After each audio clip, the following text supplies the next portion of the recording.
Hello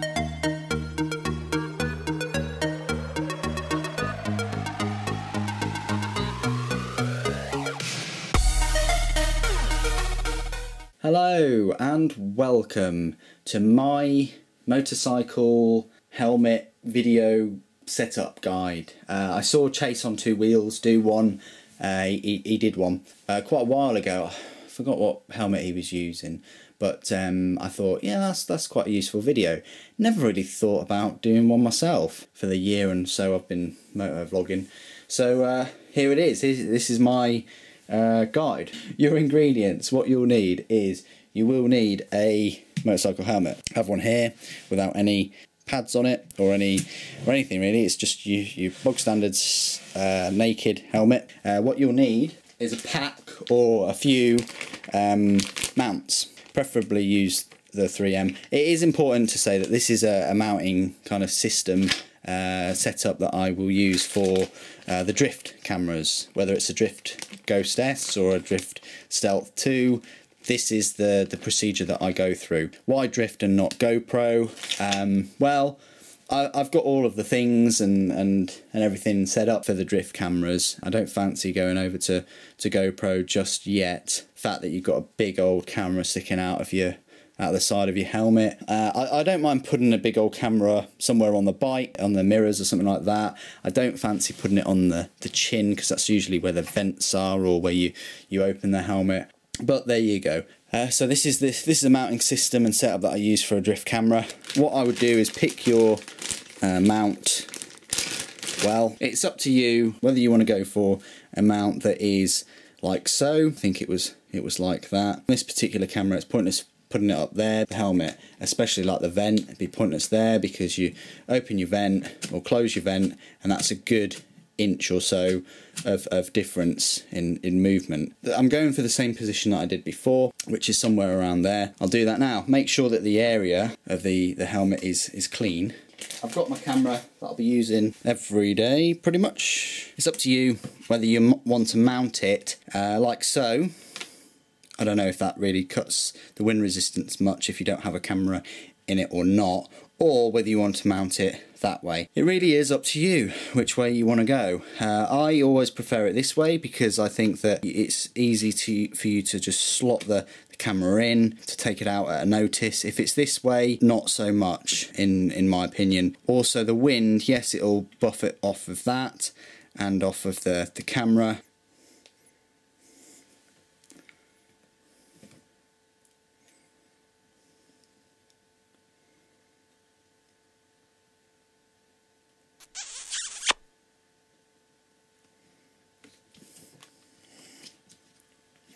Right, there you go, that's fully pushed on. I wouldn't put the camera in it or do anything with it for probably about a day, to be very conservative about it. You could get away with it after a couple of hours of it maturing, but if you get caught in a rainstorm it's gonna do funny things. So I'd leave it for a while. There you go, that's how to mount it. In my next part of my video I'm going to put the microphone place on it as well. I'm going to get the Drift S2. Sorry about that, got a little bit distracted. Here's one I made earlier. I've got my microphone from the Drift camera. What I've done is I used to have it without the wind penciling foamy head, but to my discovery really should have that on. Because it just takes that edge off your voice and all the rest of it. I find that the one that comes with the Drift Ghost S is more than capable. It's a more than capable microphone. You may invest in a nicer one if you wish. I haven't really looked into it, to be honest. I think it uses any old standard microphone though, but it works for me. My modification that I've done is just got a bit of electrical tape and stuck it around the head and the base to give it a bit more of a secure fit. You don't want this popping off, losing it and it going walkabout. So that's just to keep it on there a little bit more. So I've got the right camera. So this camera, it should then fit on there, no problem. The actual adhesive is not yet completely cured. It needs another day or so to completely have glued. But either way, we can at least sort out the microphone for the helmet. So I open the helmet up. Yours may be different to this. Yours visor might not fully open. What I do in my personal helmets is I like to keep it on the top right hand side. So for me that would be in this particular BMW helmet there. And I find that you can't see it in your vision, you can't really notice it, you can't feel it, it's just there, out of the way. And then what I do is I hide the cable in the back of the helmet, run it through, might do a couple of loops there, then I pop it out of the cheek pad about here, and then I actually run it along the outside under this rim. You can't see it, it's secured nice and tight between the two surfaces, and then that gives me the freedom of plugging it in and also unravelling it all and popping it back into the helmet when I need to. I think what I've done is also done a mod where it keeps to the back of the helmet and then I'll just plug it in there basically, but obviously a lot neater than that.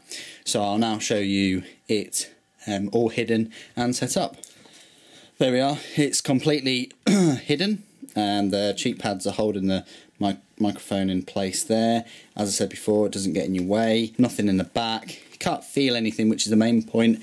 The cheek pad on the left completely squished, and there's where the mic lead comes out. Then it just runs along the back of the helmet underneath the cushion rim, as I've called it, or the neck curtain. But however, the neck curtain is more the top. But either way, that's how I run it, because then that gives me the option of putting all of the excess in there, and there's not too much excess around the back of the helmet, which is excellent. I can just pull this out here whenever I want to film, take the length that I want and plug it into the camera. So that's the way I run my system. You may have a different way. Yes, I suppose I could take away all of this extra and put it into the whole helmet itself and have it just come out of here and have it there, but then it won't really connect well, and then I've got to double back on myself and put it there, plus I'll have a lot of extra cable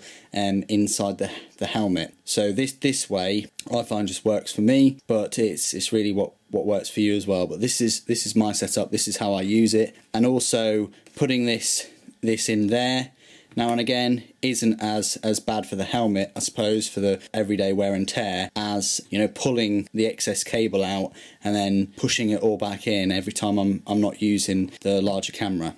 So that's just the way my personal setup goes.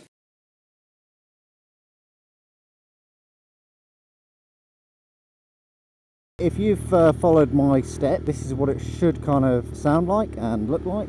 Microphone is just in my top right hand corner of the helmet. It's 1080p at 60 frames per second. It's my setup and what I use. Hope this video has been helpful for you. Thanks for watching. Take care.